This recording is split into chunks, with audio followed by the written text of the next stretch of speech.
Hello everyone and welcome back to my channel Paint Personify. Today we will be painting this very beautiful sunset view in watercolors. The watercolor brand that I use is White Nights from Niva Palette. I personally find them very bright and very nice to work with. Although you can use whatever brand you have and start painting with me. As you can see, we have started with an orange shade of color in the sky. Here I'm using cadmium orange. If you don't have orange in your kit, you can always mix a bit of yellow and red to get the shade of orange. After this, we will be using the wet into wet technique, wherein I'm gonna add a bit of darker orange to this bright orange so that both merge together easily. After this, I'm gonna add a very bright shade of red mixed in a bit of blue to give this very bright shade. After this, we will add a bit of more blue to the same shade and add some more strokes to the same area. Don't try to blend all these colors together too much, or else the colors might look muddy and you will lose the intensity of each shade we have added. Rather, allow all these shades to blend organically into each other since all of them are wet. Adding one more darker tone to the bright orange side, we will now move forward to allow all these colors to set a bit. Giving it a minute or so to blend organically, we will now take a clean brush and start to dab it on the paper. By doing this, you will be creating these marks on the paper wherein we'll be lifting up the color from the sheet. This way, we will be able to create some texture in the clouds and the sky area.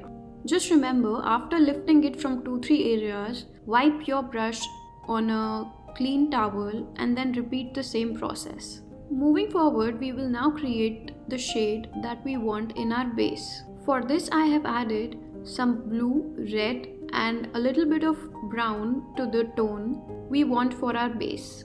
Once we are done with the basic background, now we will allow it to dry up a bit and then start with our next layer. Always remember, since we are painting a dramatic sky, all the objects that will be there in the front will all be painted very dark so that all the focus goes onto the sky and not the scenery in the front. Hence, for creating these mountains, I have used this very dark tone of black, which I have created by mixing blue, red, brown and a bit of green. Before executing this step, make sure all the lower layers of your paper are fully dried so that they don't blend into the mountains. Here is a quick tip for doing any kind of watercolors. You should always keep 2 mugs of water with you while painting so that you can keep your brushes clean to achieve a very bright and fresh colors. As we move forward, we will quickly shape up the tips of the mountains and give a very blurry effect underneath them.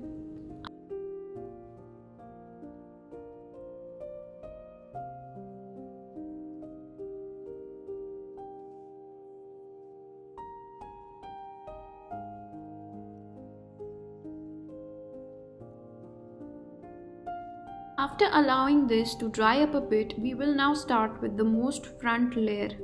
For this, I'm going to use a bit of brown added to the previous color that we created. Moving forward, we will now start giving some more details into the mountain areas, creating some rocks and some very random texture into the mountain areas. Remember, this part will not be very detailed since we want our focus to be on the sky and not in the mountains in the front.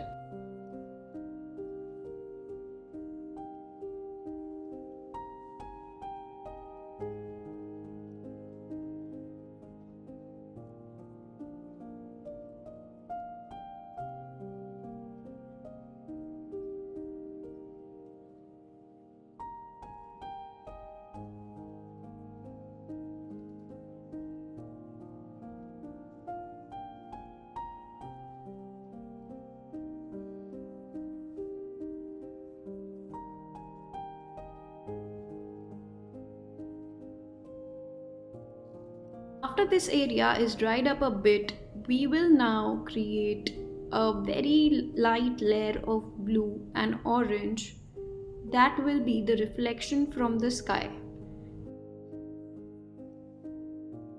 At the very end, I'm gonna take a very thin brush and create some birds into the sky that will add an element of life to this painting.